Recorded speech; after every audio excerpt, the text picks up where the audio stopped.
we're going to use optimization solvers to try to fit a second order response. So we have two systems, and I'll just show you right here, represented by block diagram where you have two transfer functions. This is process 1, and it has some unknown parameters like kp and tau p.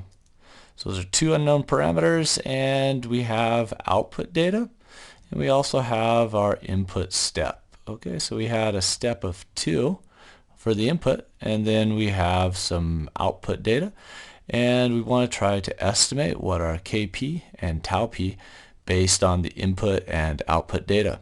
So this is commonly called system identification, where we're trying to understand something about the system by looking at input and output data. In this case, it's a second order system. And here is the response. Right here you could see it's sampled every 0.5 seconds, and you have a little bit of an inverse response here as well. So before it goes up, it goes down a little bit. And we have the data values here that we can extract as well. We're going to start off by using Python and then transition to Excel to show how to solve this with either package. Okay, so let's just go grab that file. So what I'm going to do is just go to, here is the course website, and if you just come to this address, I'll just show you how to get there. So you don't have to type it in. Go to APMonitor.com/PDC, and then under assignments, we're going to navigate down on the right and look at this second order optimization. Okay, and we can see the values right here. Let's just go ahead and extract these, and I'll go ahead and just put them in a text editor. Okay, so there's my text editor. This is a comma separated value file. So I'll just say data.csv. Okay, and I'll close this one. And let's come here to data.csv. Just take a look at this, make sure it's saved properly. Okay, there's our data. And what we're going to do first of all is just do this with Python. We use an optimization solver, the SciPy optimize minimize. And I'll just call this one my script and change the extension to .py. If you don't know how to change the extension on something, just go to folder options, go view, okay, under file explorer, go view, and let's see if I can find this options here on the right.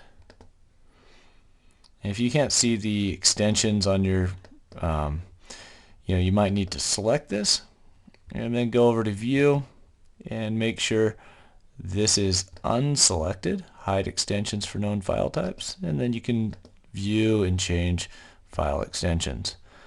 Okay, and then let me I'll just go ahead and edit this, and I'm using Python 3.6. You can use Spider, you can use as well, you could use other editors. Okay, I'll just go ahead and make this a little bit bigger. Okay, so this one's going to be just a little bit longer because I'm going to go through it in some detail, and let's go ahead and just first of all go ahead and import. We'll import NumPy as MP. We typically need that one. I'm going to edit this with a different editor just so you can see it a little bit better. Okay, there it is. Okay, and then we'll do, we'll also get our matplotlib. Okay, so we'll import matplotlib.pyplot.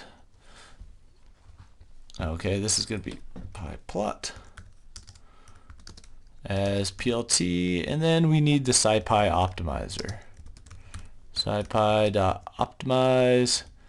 Import, we'll go ahead and import minimize. We'll need the minimization solver, and then we want to import our data file. So the very first thing is we want to say data equals numpy load text, and we'll load data.csv. That's what we called our file. And the delimiter, the thing that's going to separate the values, is going to be the comma. And we'll also skip just the first row because that had a header in it, told what the columns were. And then we'll parse these out. First time point, first column is going to be time, and then the second column is going to be my measured values. Okay, so I'm just going to put a transpose there, just convert it back to a row vector, and keeps auto-completing the tab error there. Okay, and then what I want to do is just go ahead and plot this. I'll plot t and y mes just to make sure that I have the correct values there that I just imported. And for this one, I'll go ahead and just run this as the script. Oh, I think I just checked the module. Let me run the module. Okay, so it's going to run this, and then it'll open up a plot just to show that I've imported the data correctly. And let's maybe change that to a black circle instead, just so we see the distinct data values. Okay, so there are our data values, and we want to try to generate a model that's going to be able to fit that well. So let's come back over here really quick and just derive the analytic expression for this. And okay, so I've got these two transfer functions, and I know I have a step input. So I have y of s is going to be equal to, and I'll call this one on the top, that'll be my first transfer function. Okay, and that's going to be multiplied by 2 over s. If I have a step of 2 in Laplace, that's going to be 2 divided by s. And then I also am going to add in this negative 2 over s plus 1. And that's going to be multiplied by my input step as well, s over 2. So now what I want to do is convert this back to time domain. And so what I need for this are some Laplace tables. Okay, and I can get to those from the PDC, the Process Dynamics Control website. And if you scroll down to Laplace transforms on the right, you'll see a table of Laplace transforms. So you can see this one right here is 1 divided by s times tau s plus 1. And then that converts back to the time domain as 1 minus e to the negative t over tau. Okay, so we've got that form right here. Okay, let's put a 1 there, and then we'll multiply by 2 times kp times and there's 1 minus e to the minus t over tau p. So that's the very first part of it. And then the second part, we have another one of those right here. Okay, I'll do 1 times, and then we have 4. So I'll do minus 4 times 1 minus e to the minus t divided by 1. In that case, we have a 1 right here. And so that is going to go down right there where the tau p was. Okay, so here's my analytic expression. Let's go back to our Python script and go ahead and put that in there. Okay, I'll make this just a little bit bigger so we can keep track of it. There we go. And let's go ahead and just get our prediction back in there. Okay, I'll actually go back to this one so it's a little easier to see. Yes, I'll reload it. Okay, unfortunately the IDLE editor is a little bit small, so I guess I could adjust that text size as well, but I'll just work here in Notepad++ and then run it from IDLE. So what I want to do is come up with some initial parameter values. So for my KP and tau P. And so I'll put those as 1 and 1. And then define my predicted values. Okay, so Y predicted is going to be a function of these KP and tau P values. And so what I'm going to do is just make that a function of P, my parameters, and then I'll have Y predicted equals, and then I'll put in my formula here with my KP equals parameter 0 and my tau P equals parameter 1. Okay, so there's my KP times 1 minus exponential of minus t. I'm going to use those t values from up above, divided by tau P. Okay, and parentheses, and because I want to go on to the next line, I can go ahead and put a continuation there, and then let me do minus 4 times 1 minus, and I'll put just 1.0 to make sure those are all floating point numbers. You can get the same answer either way, but just to be sure those are floating point numbers instead of integers. Okay, and then I will return, okay, Y predicted. Okay, so I have my initial guesses there, and let's go ahead and just do Y predicted with P naught there. Okay, and then run this again, and what I'll do is, okay, let's look at the difference between those two.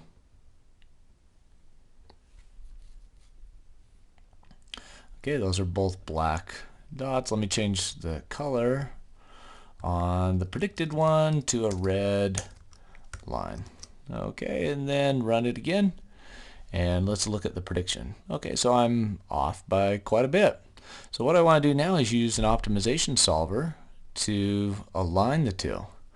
And what I can do now is, now that I have my prediction, all I need to do is define an objective, and that's going to be use input parameters P for, it's going to guess different KPs and tau Ps, and then I want to let's see, have a new prediction based on the P value that enters, and then I have to compute my sum of squared errors, and so that's going to be the sum of Y predicted minus Y mes, and I'll square that, add them together, and then return my sum of squared errors. Okay, so there's I can print my sum of squared errors. Sum of squared errors initial, and let's just test that out. We'll add, let's see, objective with values P0. Okay, I need to convert this to a string, so I add a string and a string together. So I'm going to just print out my initial objective, and okay, let's see, what did I mess up there? Okay, Y prediction minus Y measured. Okay, oh, I know what I needed to do. We had our predicted values. Let's just make those a function of P. There we go. And run this again. Okay, so there is my initial sum of squared errors, 213. Now we want to try to minimize this. I want to try to minimize the this, and we'll do this with the optimizer. And so with an optimizer, we'll have a solution equals, and we imported minimize, and we'll give it our objective, and we'll give it the initial guess values. And then it's going to return a solution dot x, and that will be our optimal solution. Okay, so that's our initial is the red, and I'll make this a green dotted line for our final value. Okay, so we have the initial one, we have the final, and then we have the measured values. And let's also print out, print the p-value, and we'll also do the sum of squared error final. Okay, just by substituting instead of p0, we'll do p. Let's run this one more time. Okay, so we can see that it aligns, the green dashed line aligns with the black circles, and we have a very good fit for this second order system. You can see the initial guess there, which was the red, and let's go check out the values that we got as well. So we got a value of 3 for our gain and a time constant of 2, and we had nearly perfect fit, 2 times 10 to the minus 8th. Okay, so that is the Python solution. Let's do this in Excel as well. So I'm going to come in here and open up Excel, and just a blank workbook, and then I'll also open up this data.csv file. Just copy these values in from data.csv. I'll just paste them here in my workbook. Okay, and then I have my initial KP value that I want to guess, and tau p, and that was 1 and 1. So here is my output and my time. Okay, if this doesn't show up as automatically fill these in for you, then you might need to come to data and then text columns and separate these into separate columns. Okay, but we're going to have our predicted values of y. Let me make this just a little bit bigger so it fits. I'll also zoom in a little bit more so you can see this. Okay, and predicted values, we're just going to have that equal to, okay, so we had 2 times, and then this is KP. Don't forget to put the, hit F4 if you're in Windows to make that a static reference, or you can put in the dollar signs. And then I'm going to have times, and in this case, it is times, let's see, 1 minus exponential minus time divided by tau p. Okay, and I'll close that off, and then subtract 4 times 1 minus the exponential of time. I needed another negative sign there.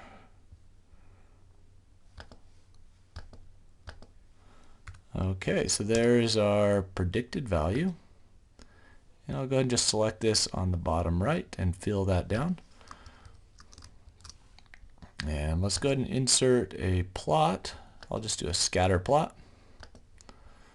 Okay, so we can see the initial values for the predicted and the measured values. Okay, and then what we need to do is we'll do an error squared here. Okay, and then I'll just do the left minus the right squared and fill that down. Okay, there's the error squared, and then I have a sum of squared errors, and just do the summation of that column.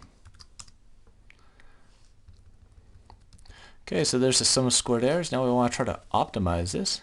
So I'm going to come into data and then go over to solver. If you don't have that, come into file, and let's see, I think it's under options. If you select add-ins, just click go on this Excel add-ins and then make sure solver add-in is selected. And if you do that under data, it will show up with this solver. So we want to set the objective equal to this sum of squared errors.